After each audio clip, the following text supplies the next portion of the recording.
ഇന്ന് C P എമ്മിലെ ഏറ്റവും ശക്തരായ രണ്ട് ജമാഅത്തെ ഇസ്ലാമി വിരുദ്ധരാണ് ഇളമരം കരീമും കെ ടി ജലീലും. എന്നാൽ ഇവർ തന്നെയായിരുന്നു ഒരു കാലത്ത് സി പി എമ്മിൽ നിന്നുള്ള ഏറ്റവും ആക്റ്റീവായിട്ടുള്ള ജമാഅത്തെ ഇസ്ലാമി സപ്പോർട്ടർമാരും. പിന്നെ എവിടെയാണ് ഇത് കുഴഞ്ഞത്? എവിടെ വെച്ചാണ് ഇവരുടെ ബന്ധം വഷളായത്?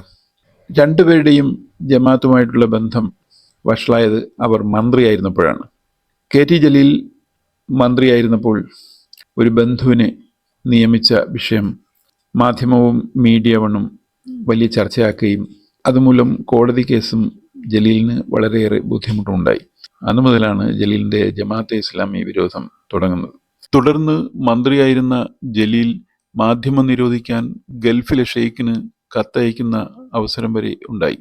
അതിനു മുമ്പുള്ള ജലീലിൻ്റെ ജമാഅത്തെ ഇസ്ലാമിയെ പ്രകീർത്തിക്കുന്ന ധാരാളം പ്രസംഗങ്ങൾ ഇപ്പോഴും സോഷ്യൽ മീഡിയയിൽ ലഭ്യമാണ്. സൗഹൃദ സന്ദർശനത്തിൻ്റെ ചിത്രങ്ങൾ ഉൾപ്പെടെ.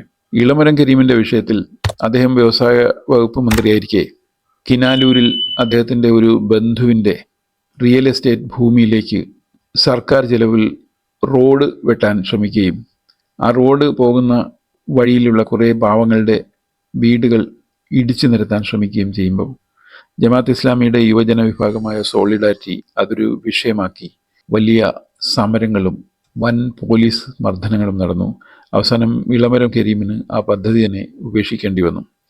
അത് ഒരേ സമയത്ത് ഇളമരം കരീമിന് വലിയ സാമ്പത്തിക നഷ്ടവും മാനഹാനിയും ഉണ്ടാക്കി.